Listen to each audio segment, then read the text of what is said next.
Nós temos visto, pelos textos lidos, que Deus ama seu povo Israel e tem promessas a cumprir com Abraão, nosso pai. Agora, será que não há, ou nunca houve, uma maneira também daqueles que não são israelitas? Porque a gente vê, por exemplo, que o Eterno diz que pela rebeldia das nações, nos dias de Abraão, Abraão se apresentou como um homem disposto a servir ao Eterno. Exatamente. As nações constituídas naquela época não queriam saber do Eterno, como hoje não querem saber. Na verdade, é o seguinte, existe uma diferença entre o Deus de Israel e os deuses das nações. Exato. O Deus de Israel é para ser servido. Inclusive, quando ele tira o seu povo do Egito, ele diz para Faraó: deixa o meu povo sair do Egito para que me sirva. Exato. O Deus de Israel é Deus para ser servido. O Deus das nações, dos povos, é Deus para servi-los. Exato. Para atender Então, os seus interesses. Os seus interesses. Então, eu faço uma promessa, eu quero um casamento e eu prometo isso. Quer dizer, então, os deuses das nações são deuses que estão a serviço das pessoas. Exato. Né? Essa é a grande diferença. Então, nação nenhuma naquela época, na época de Abraão, nosso pai, queria servir o Eterno. Exato. E Abraão se apresentou como um homem justo que queria servir. E o Eterno fez dele uma nação, né? Exato. Você vê que mais tarde o Eterno queria fazer também de Moshe, de Moisés, Exatamente. uma nação. E ele, por amor a Israel, não quis. Né? Exatamente. Então, quer dizer, agora, e por essa atitude das nações de quererem ter os seus próprios deuses, a gente vê, por exemplo, pessoas que entram em contato conosco dizendo como é que tem que ser. Olha, tem que ser assim. Eu entendo assim. Eu acho que é assim.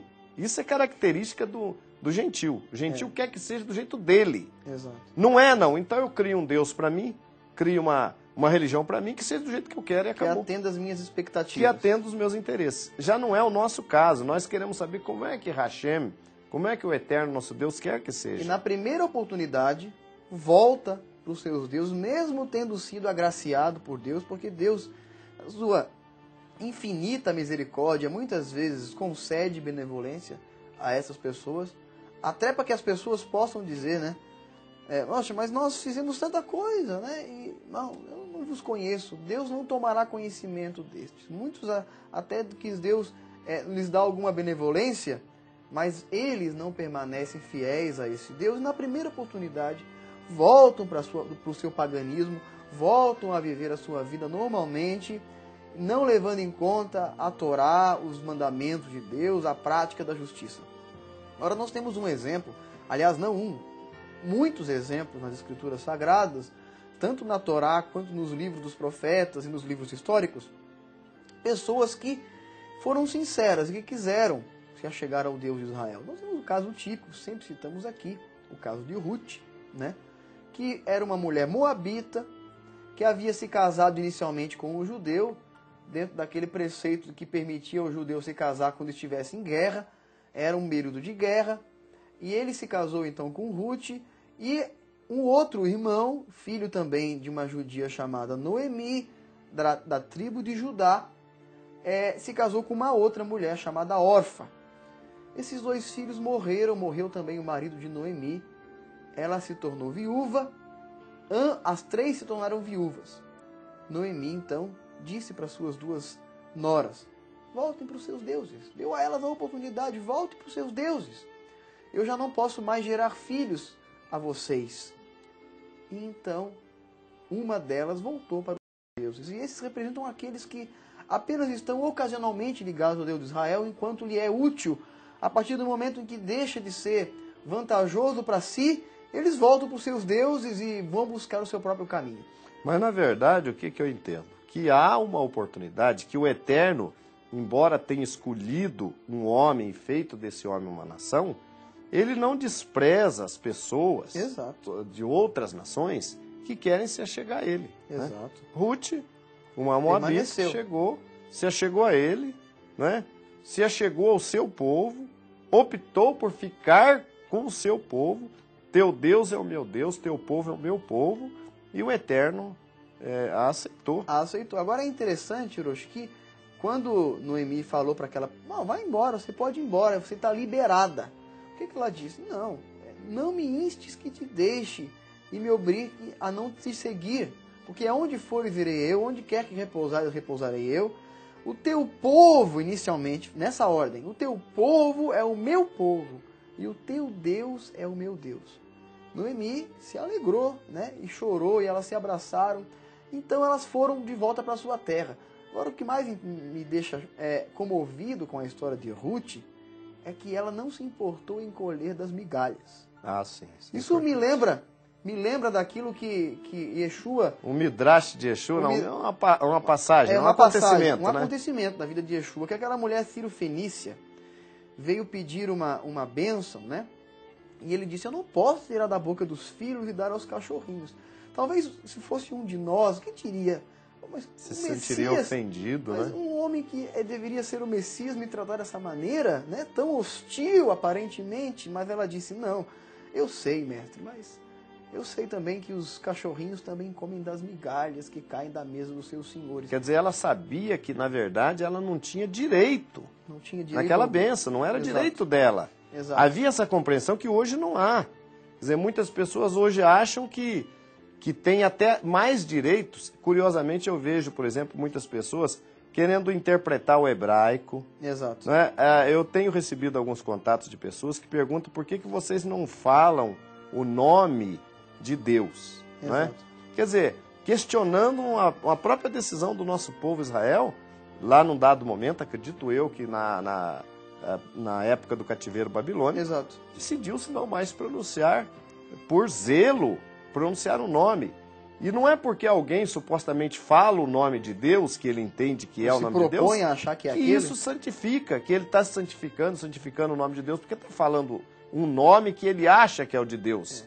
Que, na verdade, a pronúncia real desse nome é desconhecida. Exatamente. Existe alguma coisa aí aproximada, mas desconhecida.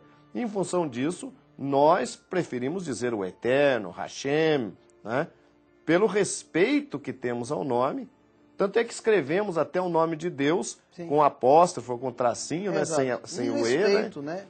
Para diferenciá-lo dos outros deuses. Exatamente. Não é verdade? Agora, veja bem. Você estava falando dessa mulher Ciro-Fenícia, né? Que ela aceitou comer das migalhas. Das migalhas, porque ela era gentia. Ela sendo gentia, ela sabia que ela não tinha o direito, exato, talvez nem de ser ouvida, exato, pelo Rabino Yeshua. Exato. Né? No entanto, ela se humilhou, né? Os cachorrinhos comem da mesa, e é isso que qualquer pessoa de qualquer nação, que não a nação de Israel, tem que fazer. Agora, tem que reconhecer que, inclusive, Shaul Hashali, o apóstolo Paulo, um rabino também da época, ele fala que dos israelitas é o culto, são as promessas. O Messias descende de Israel. Exato. Né? Então ele fala que pertence a Israel. E é aí que nós temos que compreender. Não é eu querer entender, gente, o hebraico, entender que Deus tirou do povo de Israel tudo isso e deu para um outro povo que hoje entende mais que o nosso povo. Que cumpre muito menos a Torá do que no momento em que Israel menos cumpria a Torá na sua história. Agora, eu digo o seguinte, Ruth colheu das migalhas. Ela não se preocupou em colher da terra que não lhe pertencia, sendo ela uma gentia. Mas enquanto os homens colhiam, deixavam cair as migalhas, ela pegava essas migalhas e com aquelas migalhas ela se alimentava na medida da sua possibilidade. Mas ela não percebia que ao longe estava sendo observada por Boaz, o dono da terra. Eu quero dizer a você, telespectador, que se propõe a colher das migalhas que caem da mesa dos filhos, que o Criador, o Deus de Israel, te observa de longe. E no momento que ele perceber a sua sinceridade, como Boaz percebeu em Ruth, ele dirá aos seus servos, permita que caia mais migalhas. Faça de conta que caia ao chão e deixa que ela colha ainda mais, para ainda mais atestá-la. E quando chegou o momento de sua redenção, ele então contraiu matrimônio com Ruth e se casou com ela, e ela se fez herdeira, e dela descendeu o rei Davi. Agora, é mais ou menos assim, Roche. Se aquele gentio se achar merecedor e quisesse assentar na mesa dos filhos, Deus não o permitirá. Mas se ele se considerar merecedor das migalhas, então Deus ao seu tempo o chamará para se assentar na mesa. Porque antes de tudo, o gentio precisa ter o entendimento de que o pacto é com Israel, que só Israel é o povo de Deus. E que ele, ao aceitar o Deus de Israel, ele passa a fazer parte do povo de Israel. Exatamente. Né? Para ter o direito à herança. Então, primeiro, ele decide servir o Deus de Israel, né? O Todo-Poderoso, se humilhar, aprender tudo de novo, de repente. Né? Exato. É aquela atitude da mulher. Esquecer os seus deuses. É aquela atitude daquela mulher. Olha, eu como as migalhas, estou satisfeito. Começar tudo de novo, tudo do zero. Se ele chegar a essa conclusão, aceitar o Deus de Israel, aí ele se torna um israelita.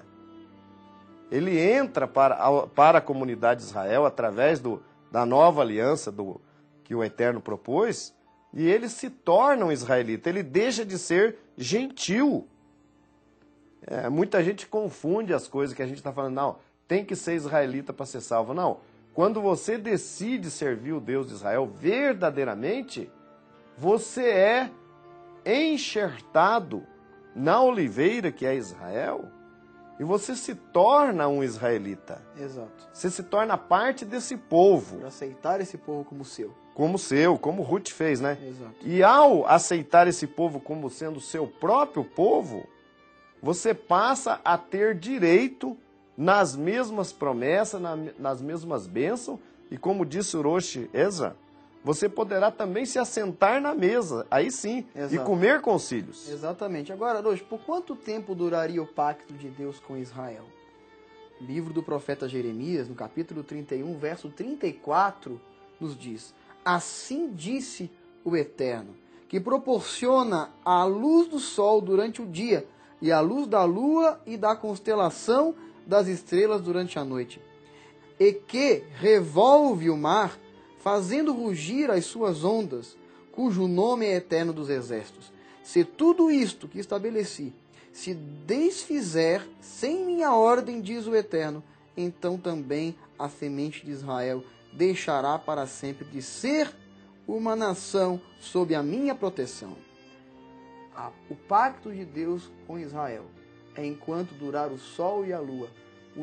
A lua ainda está lá, o sol ainda está lá, e assim também está a proteção de Israel, a proteção de Deus sobre o povo de Israel, o seu único povo da terra. Há um espaço para você e para todos aqueles que querem unir-se ao Deus de Israel, que querem abraçar a sua aliança, o seu pacto com o seu povo. Seja bem-vindo à congregação israelita da Nova Aliança.